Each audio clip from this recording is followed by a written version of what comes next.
আল্লাহ আমার প্রতি আপনি কেন রাগ করলেন, কেন আমারে বলে গেলেন? নবীজি কান্না শুরু করছে। যুবক ভাইরা, একদিন দুই দিন নয়, 15 দিন পর্যন্ত নবী কাঁদছে। কান্নার কারণে একদিন জিবরাইল আলাইহিস সালাতু ওয়াস সালাম নবীর সামনে এসে হাজির। 15 দিন পরাইছে। আল্লাহর হাবিব জিবরাইলের দিকে তাকাইয়া অভিমানের সুরে নবী বললেন, জিবরাইল রে, কেন 15 দিন আসলি না? আজকে কেন আসলি? 15 দিন কেন আসলি না? জিবরাইল কয়, হুজুর আমি আসতে চাই, আমার আল্লাহ আমারে আসতে দেয় না। আল্লাহর নবী বলেন, কেন আসতে দেয় না? আমার মালিক কি আমার প্রতি রাগ করছে রে? মক্কার মানুষ বলে আমার আল্লাহ নাকি আমারে ভুলে গেছে। মক্কার মানুষ আমারে বলে আমার মালিক নাকি আমারে ভুলে গেছে। তাহলে আল্লাহ কি আমার প্রতি সত্যি রাগ করছে? জিবরাইল কয়, আল্লাহ রাগ করে নাই। আপনার কাছে মক্কার মানুষ 3টা প্রশ্ন নিয়ে আসছিল, কিন্তু আপনার কাছে 3টা প্রশ্ন নিয়ে আসার পরে আপনি বলছেন আগামী কালকে জবাব দিবেন। এই কথাটা আমার আল্লাহর কাছে মোটেও পছন্দ হয় নাই। এখান থেকে আপনার উম্মতকে শিক্ষা দিল, নেক্সট টাইমে যেন কোন উম্মত এমন ভুল না করে। এই জন্য আল্লাহ 15 দিন কোরআনের আয়াত বন্ধ করে দিচ্ছে। এটার 2টা কারণ। একটা হলো উম্মতকে শিক্ষা দেওয়ার জন্য, 2 নম্বর কারণ হলো নবীর উপরে যে কোরআন নাজিল হইতো এটা খুব মারাত্মক লোড, এটা ওজন খুব মারাত্মক। তাই নবীকে রেস্টে রাখার জন্য আল্লাহ মাঝখানে একটা বিরতি দিছে। আমার যুবক ভাইয়েরা, বিরতি দেওয়ার জন্য 15 দিন কোরআনের আয়াত নাজিল হয় না, কিন্তু গোটা মক্কা নগরীতে আমার নবীর বিরোধিতা শুরু হয়ে গেল। নবীর যা তা মানুষ বলতে লাগলো। আল্লাহর নবীর চোখের পানি ছেড়ে দিয়া বলে, জিবরাইল নেই, কত মানুষ আমারে গালি দিল। জিবরাইল কয়, সেদিন যদি আপনি বলতেন ইনশাআল্লাহ আগামী কালকে বলবো, তাহলে কিন্তু আমার আল্লাহ পাঠায়া দিত। আপনি মাঝখানে ইনশাআল্লাহ বলেন নাই। ইনশাআল্লাহ না বলার কারণে আমার আল্লাহ এটা পছন্দ করে নাই। কিয়ামত পর্যন্ত কোন উম্মত কোন কাজ করতে গিয়ে যেন ইনশাআল্লাহ না বলে। যুবক ভাইরা, ইনশাআল্লাহ না বলার কারণে আমার নবী 15 দিন পর্যন্ত কাঁদল রে, 15 দিন পর্যন্ত কাঁদল। এই জন্য কোন উম্মত যদি আমরা আগামীকালকে ডাকা যাব, কি বলবো? ইনশাআল্লাহ আগামীকালকে ডাকা যাব, ইনশাআল্লাহ মাহফিল শেষ করে বাড়িতে যাব, ইনশাআল্লাহ আমি খানা খাবো। সব কাজের শুরুতেই ইনশাআল্লাহ। কারা কারা ইনশাআল্লাহ বলবেন? সব কথায় হাত তুলেন, বলুন আমরা সব কাজে বলবো ইনশাআল্লাহ। আমরা কি কোনো সময় ইনশাআল্লাহ ভুলে যাব? ইনশাআল্লাহ বলবো না, কারণ আমার নবী ইনশাআল্লাহ না বলার কারণে 15 দিন কাঁদছে। কিন্তু আমার নবী তো ভুলে যায় নাই, আমার নবীরে আল্লাহ ভুলাইয়া দিছে। বলুন, নিজে নবী বলছে না, আল্লাহ ভুলাইয়া দিছে। আল্লাহ ভুলাইছে উম্মতরে শিখানোর জন্য। আমার যুবক ভাই, নবীর চোখের পানি দেখে আল্লাহ বলে, বন্ধু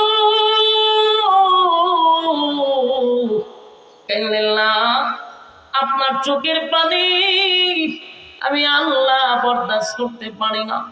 15 দিন আপনার কলিজায় দারুণ ব্যথা লাগছে। মানুষ আপনারা নিয়ে সমালোচনা করছে, মানুষ আপনারে গালি দিছে। গো নবী, জানি আমি আল্লাহ সব জানি, তাই সান্ত্বনা দেওয়ার জন্য সূরা দুহা নাজিল করছে। সূরা দুহা নাজিল হওয়ার কারণটা বুঝতেছেন? 15 দিন আয়াত বন্ধ হওয়ার পরে যেই সূরা নাজিল হয়েছে এগুলো সূরা দোহা। আর এই হলো সূরা নাজিল হওয়ার শানে নজর। নাজিল হওয়ার কারণটাই হলো এটা, আল্লাহর নবী 15 দিন কান্নার পরে সূরা দোহা নাজিল করে আমার আল্লাহ দুইটা কসম করছে। বলুন কয়টা? দুইটা কসম করিয়া আল্লাহ রাব্বুল আলামিন বন্ধুরে সান্ত্বনা দিছে। শুধু সান্ত্বনা দেয় নাই রে, আমার নবীর আল্লাহ খুশি করছে। আল্লাহ এই সূরার শুরুতে দুইটা কসম করছে, ওয়াদ-দুহা দিনের আলোর কসম, ওয়াল-লাইলি ইযা সাজা রাতের অন্ধকারের কসম। দুইটা কসম তাফসীর কারকরা বলেন এই ওয়াদ-দুহার আরেকটা ব্যাখ্যা আছে, ওয়াল-লাইলি ইযা সাজা আরেকটা ব্যাখ্যা আছে রে। ওয়াদ-দুহার আরেকটা ব্যাখ্যা হলো নবী আপনার সুন্দর উজ্জ্বল চেহারার কসম। ওয়াল-লাইলি ইযা সাজা আরেকটা ব্যাখ্যা হলো নবী আপনার কালো চুলের কসম। সুবহানাল্লাহ। আল্লাহ বলেন ওয়াদ-দুহা ওয়াল-লাইলি ইযা সাজা মা ওয়াদ্দাকা রাব্বুকা ওয়া মা ক্বালা ওয়ালাল-আখিরাতু খায়রুন লাকা মিনাল উলা ওয়ালাসাওফা ইউ'তিকা রাব্বুকা ফাতারদা। আল্লাহ বলেন ওয়াদ-দুহা দিনের আলোর কসম। কেন ভাড়া ব্যাখ্যা? দুইটা ব্যাখ্যা। ওয়াদ-দুহা দিনের আলোর কসম, ওয়াদ-দুহা নবীর সুন্দর চেহারার কসম, ওয়াল-লাইলি ইযা সাজা নবীর কালো চুলের কসম। তার মানে নবীর সৌন্দর্য নিয়ে আল্লাহ কসম করছে। দুইটা কসম করে আল্লাহ বলেন মা ওয়াদ্দাআকা রাব্বুকা ওয়া মা ক্বালা।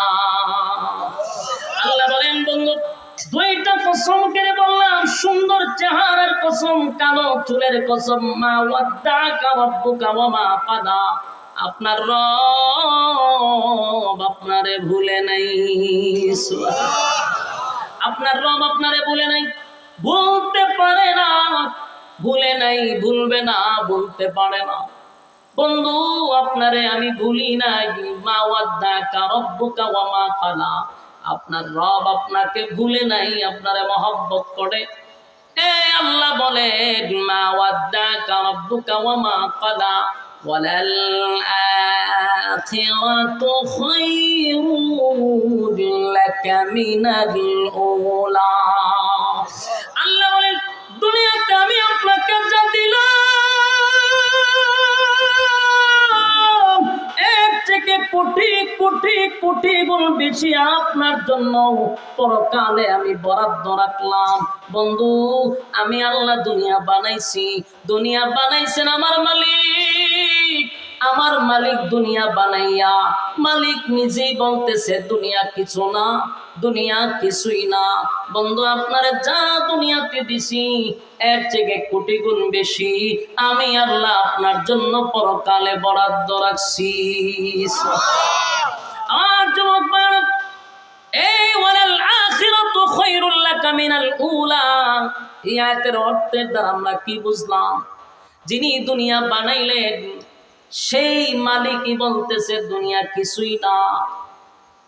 আল্লাহ বলেন দুনিয়া কিছুই না বন্ধু, আপনার জন্য এর থেকে বেশি আমি বরাদ্দ রাখছি। সুবহানাল্লাহ।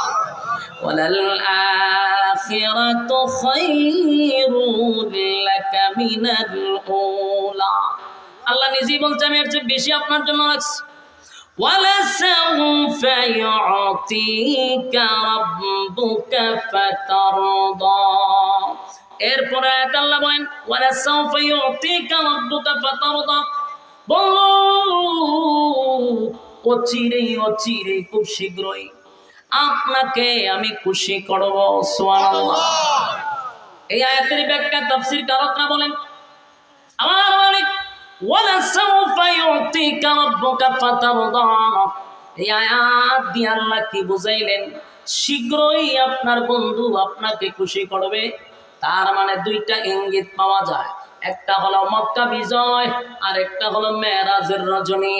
আল্লাহ মেরাজের রজনীতে সাত আসমান টপকাইয়া বন্ধুরে আরশে আজিমে নিয়া বন্ধুরে বন্ধুর পাশে বসাইয়া বন্ধুর সঙ্গে বন্ধুর সাক্ষাৎ। এটা হতে পারে দুইটা কারণ।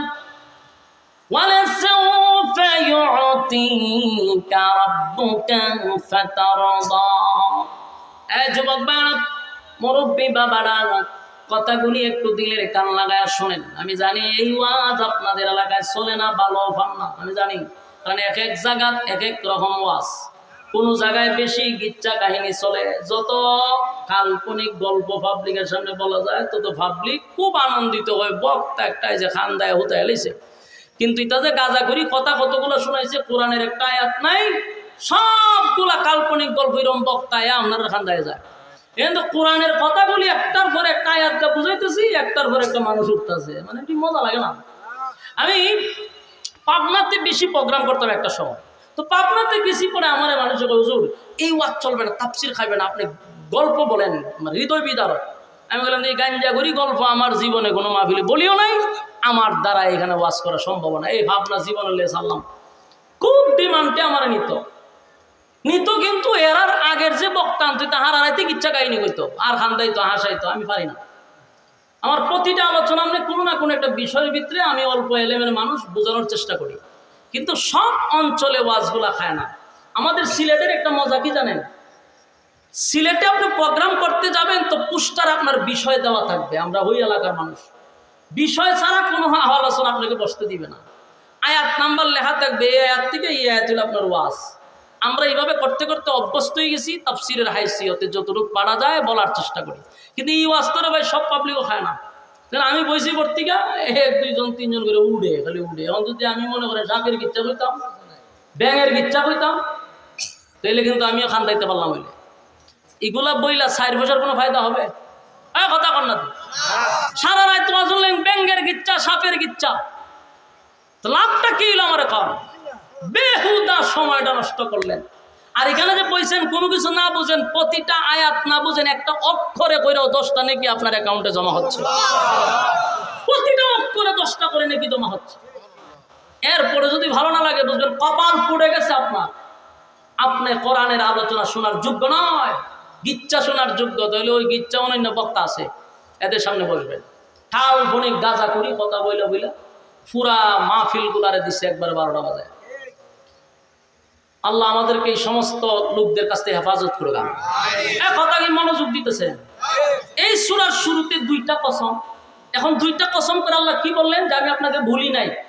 মূল কথা হলো, কেউ যদি আপনার সঙ্গে অভিমান করে, আপনার সাথে যদি বন্ধুত্বের রাগ হয়, বন্ধুদের সাথে বন্ধুর অভিমান হয়, তখন রাগ ভাঙানোর জন্য যা যা করা দরকার মানুষ তা করার চেষ্টা করে। ঠিক এই প্রতিটা আয়াতের দিকে আপনি লক্ষ্য করে দেখেন, আল্লাহ নবীর আল্লাহ খুশি করার জন্য প্রতিটা আয়াতে কি পরিমাণ কথা বলছে, প্রতিটা আয়াতেই ছিল নবীরে শুধু খুশি করার জন্য। আয়াতের দিকে একটু লক্ষ্য করেন, ওয়াদুহা মানে সূর্যের আলোর কসম, আপনার চেহারার কসম, ওয়াল্লাইলি ইযা সাজা আপনার চুলের কসম, মা ওয়াদ্দাকা রাব্বুকা ওয়া মা ক্বালা আপনার রব তো আপনাকে ভুলে নাই, কসম কসম আপনার রব আপনাকে ভুলে নাই। তার মানে নবী দুঃখিত ছিল, মানুষ বলছিল যে আপনাকে ভুলে গেছে, আল্লাহ কয় কসম কসম ভুলি নাই। সুবহানাল্লাহ। এরপর আয়াতে কয় ওয়ালাল আখিরাতু খায়রুল লাকা মিনাল উলা, বন্ধু দুনিয়ায় যা দিছি এর থেকে কোটি গুণ পরকালে বরাদ্দ রাখছি। সুবহানাল্লাহ। এরপর আয়াতে বলে ওয়ালা সাউফা ইউতিকা রাব্বুকা ফাতারদা, অচিরেই শীঘ্রই আপনাকে খুশি করব। আচ্ছা, এই যে আয়াতগুলি শুনলেন, প্রতিটা আয়াতে কি বোঝায়? নবীরে খুশি করা, কথা হয় না? তার মানে সূরা দুহা পুরাটাই নবীরে খুশি করালে নাজিল করছে, সান্ত্বনা দেওয়ার জন্য নাজিল করছে। আল্লাহ বলেন ওয়ালা সাউফা ইউতিকা রাব্বুকা ফাতারদা, খুব শীঘ্রই আপনাকে আমি খুশি করব। এরপরে কি বলেন? আলাম ইয়াজিদকা ইয়াতীমান ফাআওয়া, আল্লাহ কয় আপনি কি এতিম ছিলেন না? আপনাকে আমি এতিম অবস্থায় পেয়েছিলাম। এই কথাগুলি কেন বলতেছে এরপর একটু বুঝাবো। এর আগের আয়াতগুলো তো বুঝতে পারছেন। এখন শুনেন, আল্লাহ অতীত তুল্য ধরতেছে। অতীত তুলে কেন? কোনো বন্ধু যদি আপনার সাথে রাগ করে, বন্ধু যদি বলে তুই আমার কোনো উপকারে আসস নাই, তুই আমার ক্ষতি করছস, তখন বন্ধু অতীতের কিছু কথা তুইলা ধরে যে তোর তো কিছুই ছিল না দোস্ত, আমি তোরে এই করছি, তোর টাকা পয়সা দিছি, তোর লেখাপড়া করাইছি, তোর এটা কিনে দিছি, তোর মোবাইল ছিল না মোবাইল কিনে দিছি। অতীত বইলা তারা স্মরণ করাইয়া দেয় যে আমি তোর কত প্রিয় বন্ধু, বুঝতে পারছস? কথাখন ঠিক নেই। এই জন্য অতীত বইলা ধরে বোঝায়। আল্লাহ কয় আলাম ইয়াজিদকা ইয়াতীমান ফাআওয়া, আপনাকে কি আমি এতিম অবস্থায় পাই নাই? আমি তো আপনার এতিম অবস্থায় পাইছিলাম। এতিম থেকে কি আমি আপনাকে আশ্রয় দেয় নাই? বলো, নবী এতিম ছিল কিনা? আল্লাহ ভাই আপনি এতিম ছিলেন, আমি আপনাকে আশ্রয় দিছি, তো বুঝলে গেলাম কেমন? এরপর আল্লাহ বলেন ওয়াজাদাকা দাল্লান ফাহাদা, এবং আমি আপনাকে পথ হারা অবস্থায় পেয়েছি। পথ হারা অবস্থা মানে এই যে লোকটার মা না থাকে, বাবা না থাকে, গার্জিয়ান না থাকে রে, এই ছেলেটা টুকাই হয়, কথা হয় না? এই ছেলেটা লেখাপড়া করে না, মাও নাই, বাবাও নাই, গার্জেন নাই, ছেলেটা খারাপ হয়, টুকাই হয়, হিরঞ্চি হয়, ঠিক কি? আল্লাহ কয় আপনার মা নাই, বাবা নাই, আত্মীয় স্বজন আপনার কাছে নাই, আমি আল্লাহ আপনার নিঃস্ব অবস্থায় পথ হারা অবস্থায় পেয়েছি। বন্ধু, আপনাকে আমি পথ দেখায়া দিছি। আমি আপনাকে নষ্ট হতে দেই নাই, আমি আপনাকে স্নেহের চাদর দিয়া ডাইকা রাখছি, পথ হারা হইতে আপনাকে দেই নাই। এরপর আল্লাহ বলেন ওয়াজাদাকা আইলান ফাআগনা, আল্লাহ বলেন ওয়াজাদাকা আইলান ফাআগনা, বন্ধু আমি আপনাকে কি আমি নিঃস্ব অবস্থায় পাই নাই? এই আয়াতটা অত্যন্ত গুরুত্বপূর্ণ। এই জায়গাটা শিক্ষিত মানুষ যারা, আপনারা একটু বোঝার চেষ্টা করুন। ওয়াজাদাকা আইলান ফাআগনা, আল্লাহ বলেন আপনাকে কি আমি গরিব অবস্থায় পাই নাই? পরবর্তীতে আপনাকে কি আমি আল্লাহ ধনী বানাই নাই? তার মানে নবী গরিব ছিল, কথা সত্য। আল্লাহ আবার ধনী বানাইছে, এটাও সত্য। হয় কথা হয় না? ঠিক কেমন করবে বলছেন? হারা জীবন ওয়াজ শুনছে নবী গরিব ফেরো ভাত্তর, এই ওয়াজ শুনতে শুনতে যুবক বুড়া হইছে, আর বুড়ারা খবর হয়ে গেছে, আর যুবকরা এই ওয়াজ শুনতে শুনতে আবার বুড়া হইতেছে। সারা জীবন ওয়াজ শুনছে নবী গরিব, নবীর ভেড়ো ভাত্তর, এই অতটুকু ওয়াজ শুনছে। পরের অংশে আল্লাহ বলেন আপনাকে আমি ধনী বানাইছি, এই কথাটা আর পাবলিককে শোনায় না। আফসুস, আমাদের দেশের অনেক আলোচকদের আলোচনা শুনলে আফসুস লাগে। আল্লাহ বলেন ওয়াজাদাকা আইলান ফাআগনা, আপনি গরিব ছিলেন, আপনাকে আমি ধনী বানাইছি। তো সারা জীবন দিয়ে শুনলাম নবী গরিব হইছিল, ধনী শব্দটা তো শুনিই নাই আমরা। এই ওয়াজ কইরা কইরা ক্ষতিটা কি করছে জানেন? ক্ষতিটা আজকে কি পরিমাণ করছে? গরিব বইলা বইলে ইসলামটারে একেবারে ফকির মিসকিনের জায়গাতে না বসায় দিছে। ইসলাম মানেই গরিব, ইসলাম মানেই তালিযুক্ত, ইসলাম মানেই ভেড়া ভাত্তর, এটা শোনায় মানুষটা খাওয়াইছে। এখন কোন আলেম যদি শানদার গাড়ি দিয়ে আসে, দামি কাপড় পরে, দেখছো নবীর ভেড়া ভাত্তর ছিল, হুজুরে দামি গাড়িতে চলে, এই কথা বলার সুযোগ করে দিছে আমাদের মতো কিছু মৌলবীরা ভেড়া ভাত্তরের ওয়াজ কইরা।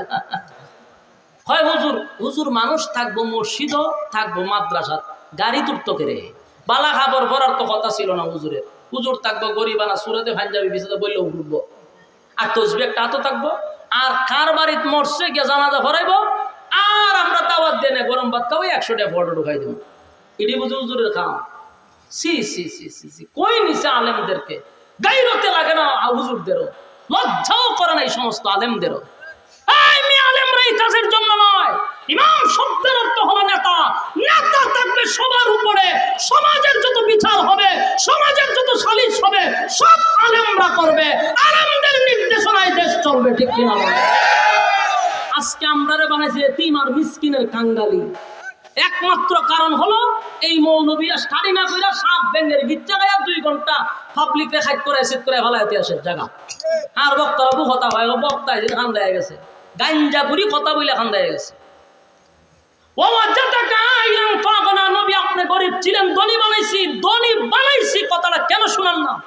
আজকের থেকে শুনেন, আমার নবী শুধু গরিব ছিল না, আমার নবী ধনী ছিল। কেমন ধনী? দেশের রাষ্ট্রনায়ক ছিল, দেশের প্রেসিডেন্ট ছিল, দেশ চালাইছে, দেশ পরিচালনা করছে। মৌলবীরা এই ওয়াজ পাবলিকরে শোনায় না। যদি পাবলিকরা জানতো আমার নবী দেশের প্রেসিডেন্ট ছিল, তাহলে আজকে এই কথা বলার সাহস পাইতো না যে হুজুররা রাজনীতি হয়েছে। কেন বলে? কারণ অতীতে এই ওয়াজ শুনে নাই যে নবী রাজনীতি করছে। আমরা বলার দরকার ছিল অন্যান্য দলকে যে তোমরা রাজনীতি পাইছো কো, কারণ আমরা তো রাজনীতি শিখছি স্বয়ং রাসূল থেকে, স্বয়ং কোরআন থেকে। তোরা রাজনীতি পাইলে কইটা আমরা জিগাইতাম আছে, উল্টা আমরা জিগায়, কারণ আমরার মৌলবীরা প্রকাশ করি নাই। প্রত্যেকটা মানুষের জানা দরকার আমার রাসূল দেশের প্রেসিডেন্ট ছিল। শুধু রাসূলই দেশের প্রেসিডেন্ট নয়, আবু বকর দেশের প্রেসিডেন্ট ছিল, উমর দেশের প্রেসিডেন্ট ছিল, উসমান দেশের প্রেসিডেন্ট ছিল, এরপরে আলী দেশের প্রেসিডেন্ট ছিল, হাসান রাদিয়াল্লাহু তাআলা দেশের প্রেসিডেন্ট ছিল। এই প্রত্যেকটা সাহাবী দেশের প্রেসিডেন্ট হয়ে গেল, রাজনীতি করলো, দেশ চালাইলো। মৌলবীরা বলে রাজনীতি ভাইছে খুব কি হাস্যকর। এর কারণ হলো আমাদেরকে কোরআনের কথাগুলি শোনানো হয় না। কোরআন পড়ুন, রাজনীতি কোরআনে আছে, রাজনীতি কোরআনে আছে। আলেমরাই রাজনীতি করবে, এটাই তার অধিকার। বেনামাজি, ঘুষখোর, সুদখোর, চাঁদাবাজ কিসের রাজনীতি করবে? এটা তো রাজনীতি করবে আর চাঁদাবাজি করবে, রাজনীতি করবে আর সুদ খাবে আর ঘুষ খাবে, দেশের সম্পদ বিদেশে লুটপাট করবে। রাজনীতি করবে তো আলেমরাই রাজনীতি করবে, দেশের সম্পদ দেশে থাকবে, মানুষের হক নষ্ট হবে না, মানুষ নিরাপদে বাড়িতে যাবে, তার সন্তান নিয়ে নিরাপদে ঘরে থাকতে পারবে, আমানতের খেয়ানত হবে না।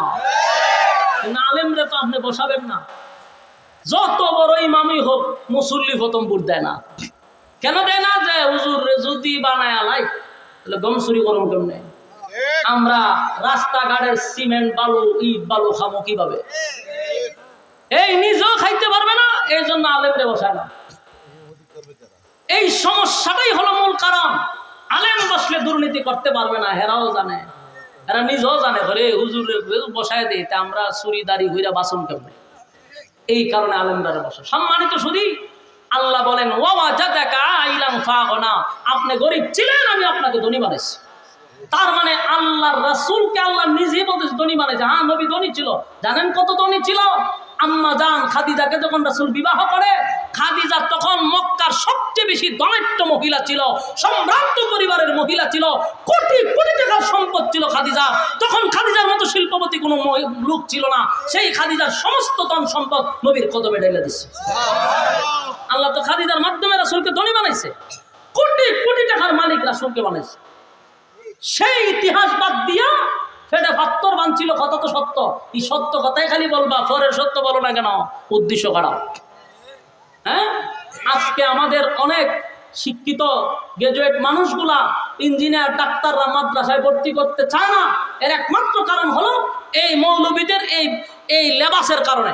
এরার শরীরে ভালো কাপড় লাগায়, এটার পাঞ্জাবি দেখবেন বলতে বলতে বিষ উঠতে রয়েছে। এটা কি ইসলাম?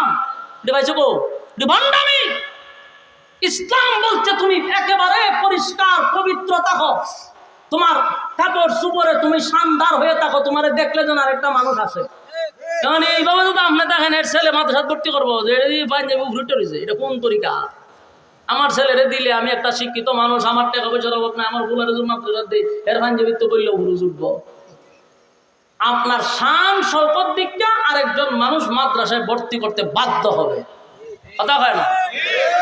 ইসলাম আপনারা নিষেধ করছে না। আপনারা আছে, আপনি কেন ফকিরি হালতে থাকবেন? এটা ইসলামকে আপনি আরো ক্ষতি করতেছেন।